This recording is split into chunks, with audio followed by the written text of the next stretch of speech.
Have you spoken to your friend Vanessa? Tough. I'm very proud of where I'm at. I'm not jealous of anybody. At the end of the day, you're only 30 pounds lighter than me. More like 70. I wish she would come out and say, I am mad as hell at you because you lost a load of weight and it pissed us off and it hurt our feelings. For the last several months, Ashley and I have been hanging out a little more, and Vanessa's not been included. My best friends of over 30 years exiled me. For losing weight? Imagine losing 200 pounds, transforming your entire life, and achieving what you once thought was impossible, only to have your best friends turn on you. That's exactly what's happening to Vannessa Cross on season 3 of 1,000 Pound Best Friends. Last year, I made a video about the idea of envy, the emotion we sometimes feel when someone else's success feels threatening and triggers our insecurities. But this season, things have escalated even further. This whole friendship, it may just be over. Done forever. I can't keep going on like this. So today I actually wanted to discuss some of the mindset factors that allowed Vanessa to succeed to such a degree that it's apparently intimidating all of her friends. Now, of course, people are just different, but there are definitely some behavioral science hacks we can learn from Vanessa if we want to succeed so hard that people stop talking to us. Also, as a quick side note, I'm hamming it up here about the jealousy thing. They're still best friends in real life. It's a TLC show, and I'm not trying to throw fuel on the fire because I'm really rooting for all of them. But I do think we can put the L back in TLC by discussing some of this stuff. You're watching the Learning Channel. So we're just gonna take the entire show at face value as per usual. Anyway, before we talk about any of that, we need to start by talking about Vanessa's insane transformation. Now, I'm not sure if you've been keeping up with the show like I have, but let me tell you, a lot has happened for Vanessa in a very short period of time. Over the last, 3 years, we've literally watched Vanessa evolve as a human being in front of our eyes. I want to be better. I want to feel better. I don't want to hurt after 5 minutes of exercise.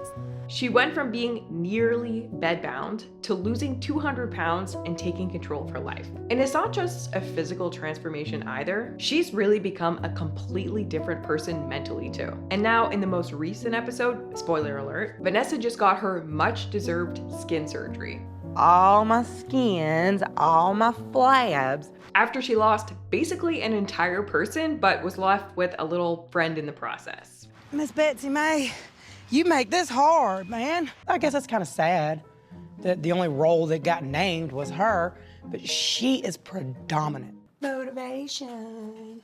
Betsy May, we getting there, ain't we? You gonna get gone. People like, come on.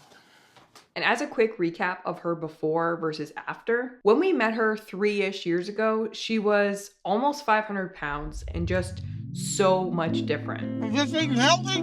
Yes. Oh my God. Do you have any napkins? Because I think I just got.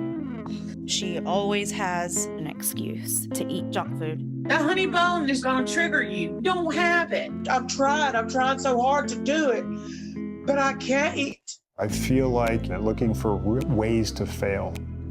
That's the truth right there. Yeah. Because this is something I want. This is something I want with all my heart and my soul. I just want to be a normal person. I think I mentioned this once before, but Vanessa was actually on a show before 1,000 Pound Best Friends called Too Large. And on this show, she actually failed to get weight loss surgery because she failed to reach any of Dr. Proctor's goals. So Megan actually had to get the surgery without her because Vanessa wasn't doing what she needed to do in order to get approved.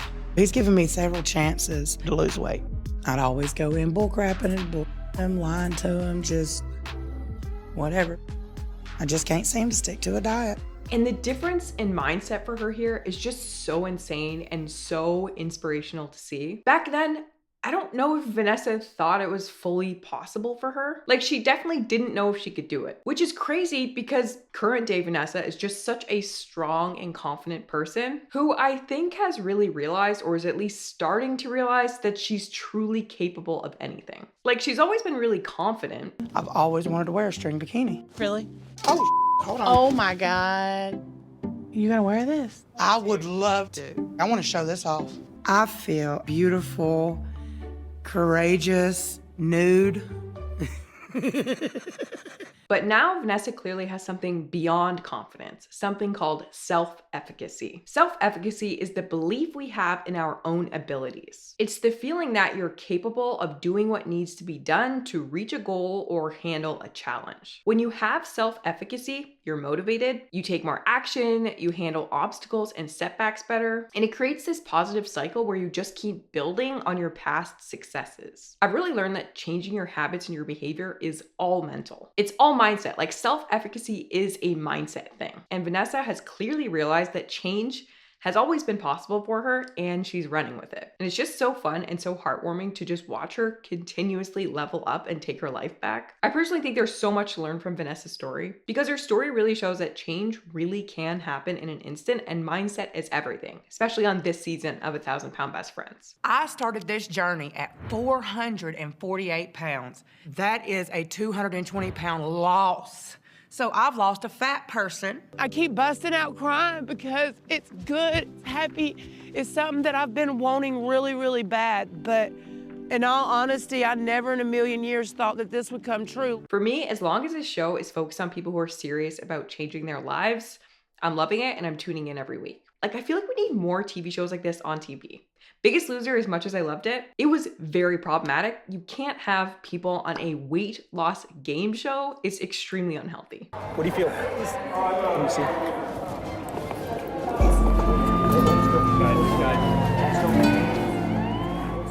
And my 600-pound life is not even close to what this show is. That show is so depressing.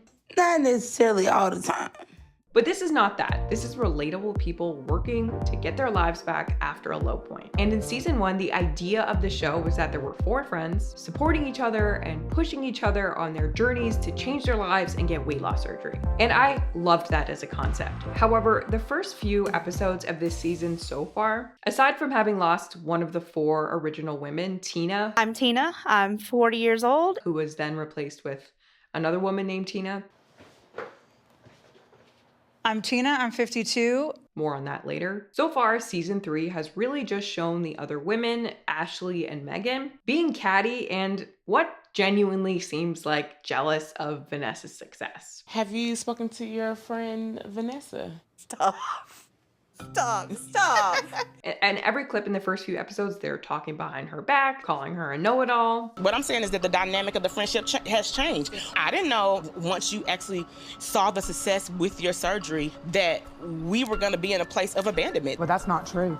I don't see what a lie is, huh? I don't see what a lie is. And both of them deny that they're at all jealous of Vanessa, but then you hear their reasoning and it kind of just seems like they are in fact jealous of Vanessa. I feel uncomfortable eating in front of her because you're gonna look at my plate and ask me, well, do you need that?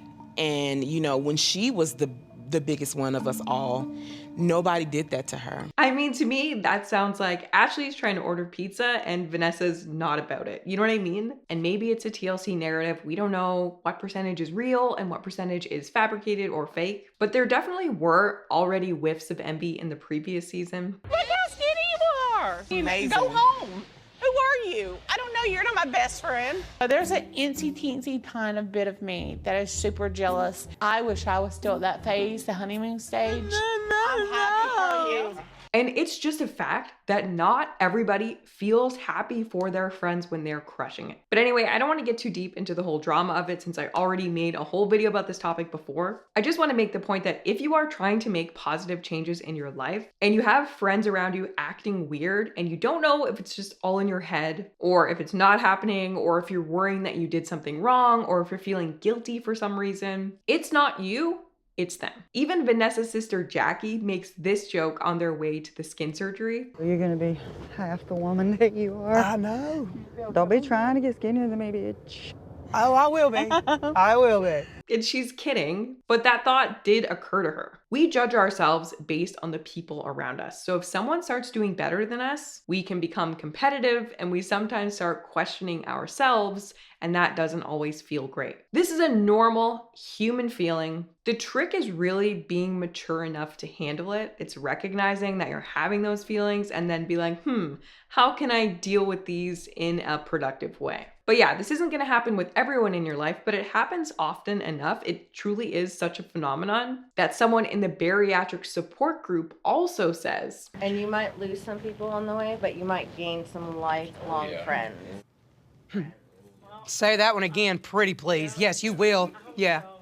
Yeah, you will lose people for no reason. But the question is, why would they be jealous? I mean, technically, everyone on this show is succeeding. Part of what makes this show so enjoyable is that everyone actually is succeeding on their journeys and having some success in the right direction. Ashley just lost 100 pounds this past year, and Megan started at almost 500 pounds herself and is now down over 200 as well. And I thought that Megan hadn't lost that much weight since the show started, being that she got her weight loss surgery on the previous show. But then I went back and looked, and Megan is clearly still in the game too and has been losing weight and trending in the right direction. However, it is just a fact that Vanessa is on a whole other level. It's just a fact. Like, weight loss aside, Megan and Ashley are not in it to win it the way Vanessa is. And I don't doubt that Vanessa is intense. I would have been there for you.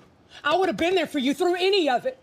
I would have been there. I live the torture every goddamn day without my friends. And the main reason I say this is, if we just look at their behavior, whenever Megan and Ashley get airtime on the show, the content has very little to do with them actually trying to lose weight. To make this point clear, let's just look at Vanessa's clips. To start off the season, to introduce Vanessa. What's up? What's up? It's your girl, Vanessa. I'm back and badder than ever and smaller than ever. Every clip we're shown of her is her talking about the changes she's making, is her cooking a healthy meal, is her exercising, is her talking about all the goals she's been hitting.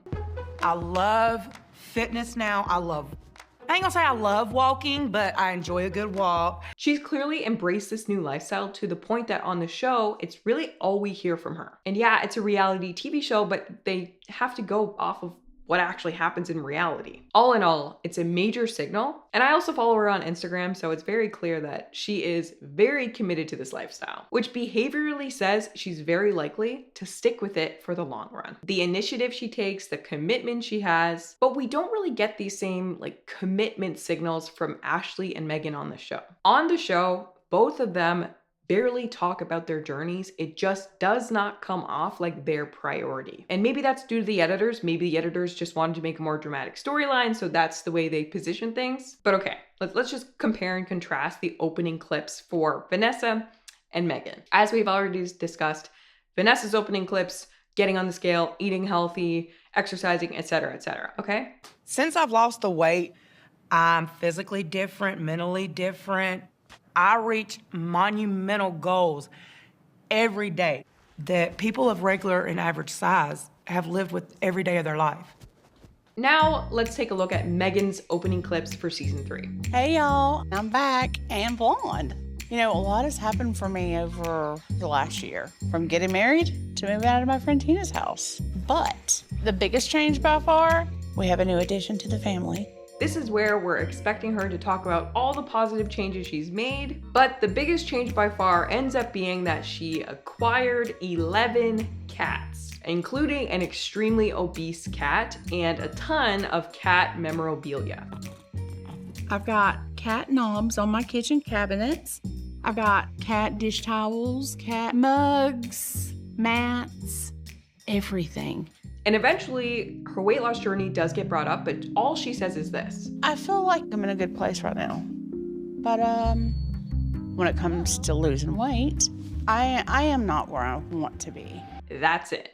That's all we get from her. Obviously, TLC's editing plays a role, but it's pretty clear that it's not her main priority. You're not gonna go out and get 11 cats if you're busy and focused on what you're trying to do. It's just clear that this is not one of her main priorities, at least nowhere near in the same way that it is for Vanessa. We also never see what she eats. We never really hear her talking about exercise. We never hear her talk about what goals she's working toward. And it's kind of frustrating to watch her sometimes because it feels like she never really buckles down. But what makes the difference between Vanessa and Megan? Why is one person absolutely crushing it while the other is not quite on the same level? Now, obviously, they're different people, but I think Megan is just as capable as Vanessa. She just doesn't realize it. There's this idea in behavior change science that if you have these 3 things, then your behavior and habits will change. If you don't have these things, then they won't. Or they might, but you'll struggle a lot and it will take a really long time. Capability plus opportunity plus motivation equal successful behavior change. Let's take a look at the difference between Megan and Vanessa here, and it will actually show us a lot about why one might be more driven to change than the other. And if you're trying to change something, any habit or behavior in your life, what I'm about to teach you will help you understand what you can do to be more successful at it. Let's start with capability. Capability refers to whether we have the knowledge and skills necessary to persist at a lifestyle change. Both Vanessa and Megan are on a pretty level playing field here. They both have the basic skills and knowledge necessary, though because Vanessa is more engaged with her goals, it's possible she's become a better healthy cook than Megan. Cooking healthy food could be considered part of the capability component of changing your lifestyle. And if you want to enhance the capability component, you could therefore just enhance your healthy cooking skills. What I mean by that is if you're used to eating junk food all the time and you try to switch to a healthy diet, the biggest hurdle you're going to face is finding your new food bland and boring. Did y'all eat any of it yet? It was all right. It was good. Turkey meat. That is not very good. No obese person became obese without loving food. I'm speaking from experience here. My dopamine receptors literally sparkle at the sight of delicious food. It's just how it is. So if we acquire the skill of cooking healthy food in a way that tastes really good to us, it makes the whole thing 10 times easier. It enhances our capability component and it therefore makes us much more likely to stick to the change long term. According to behavioral science, the easier a behavior is to do, the more likely we are to stick with it. And learning to cook food in the way that you like in the age of YouTube and TikTok, so easy to do. Anyone can do it. It really just takes time and interest. Eating healthy, that doesn't always mean that you're eating something nasty. It don't always mean that it tastes bad. And I've learned that if I can season it, make it taste good, then you don't miss your fat foods. Most of the time. After creeping Megan's Instagram here, we can see that at some point she just ate a can of asparagus as a snack. I'm not hating on her if she likes that, but you might be making your life unnecessarily hard on yourself by thinking that eating healthy means you have to eat things like that. And according to behavioral science, the harder a behavior is to do, the less likely we are to stick with it. I wish I could find the exact clip, but I once saw this clip of Jillian Michaels on The Biggest Loser recommending that people microwave an apple for dessert. Like, please don't tell America that that's what they have to do to be healthy, because that's just sad. And again, I mean, it is possible that she does enjoy that asparagus thing, but damn. There's this whole world of healthy eating out there that can be fun and tasty and colorful, and all it requires is planning and interest and kind of building up your skill over time. So one way Megan or anyone could enhance their capability skill of making a lifestyle change is by becoming a better cook and learning more about eating healthy and what it actually means. Next, opportunity. This refers to whether or not our life situation allows for our behavior to change. For example, in the first season, Vanessa had to actually rely on a food pantry for most of her foods. For all her meals, she didn't have full autonomy. She couldn't fully choose what she was eating, which would put her very low on the opportunity scale. She also had a sister that was sabotaging her diet progress. That's another point off the opportunity scale. That's how you do it. yeah. Mm-hmm. Now, if she was, say, working 3 jobs at the same time as all of this, that would put her extremely low on the opportunity scale. Now, that doesn't mean that someone cannot change if they're in that situation, clearly, as shown by Vanessa, but that it becomes much less likely. But today, the opportunity box is checked here for both of them, because at this point, they've been on a show about losing weight for several years now. They have time, they have resources, they have support, and they're even offered free bariatric surgery. Opportunity box checked. And finally, motivation. This is where these two ladies differ the most, in my opinion. It is probably the biggest thing for most people in general. I know this was a big turning point for me when I learned this, but motivation refers to all the mental processes that drive our behavior. It includes things like your habits, your beliefs, the reasons you want to change, and your level of self-efficacy like we talked about with Vanessa earlier. Now, it seems like, unlike Vanessa, Megan struggles with low self-efficacy. When Dr. Proctor gives her a goal, the first thing that she says is, "I'm just scared." My goal for you, like everybody else, is to have a BMI in the 20s. In the next 2 months, I would expect to see a 30 to 40 pound weight loss. Holy, I'm just scared. If she finished her sentence, she might say something like, I'm scared that I won't be able to do it. 30 to 40 pounds in a couple of months. Are you kidding? I've been struggling for the same 10 or 15 pounds. How am I going to lose 30 to 40? This is insane. So that indicates low self-efficacy. And there have been a number of other moments on the show that have made it feel like Megan struggles with low self-efficacy and kind of low self-worth in general. And all of that is really gonna mess with your motivation. And that affects how much effort you're willing to put forth, which is why it's so important to be on your own side. I feel like this is a lesson I continuously learn year after year after year. Every time a thought pops into your head that says you can't do something, you have to challenge it because it's not true, and most importantly, it's not helping you. Anyway, on to another important aspect of motivation, knowing why you want to make the change. Having a set of strong reasons behind you and knowing what those reasons are at all times sparks desire to do what you need to do. Vanessa has a really clear reason why.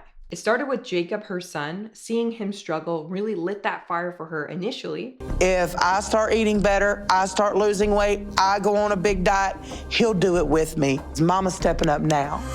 Then she saw surgery as the path to saving her life. Then she had this dream of living a quote-unquote normal life. I'm already 42, fixing to be 43 years old. That only gives me 7 years.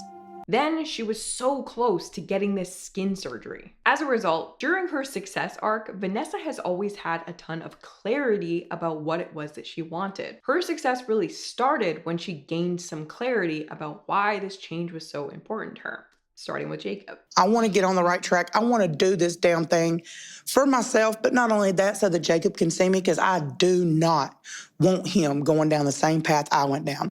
I failed you as a mother. I did.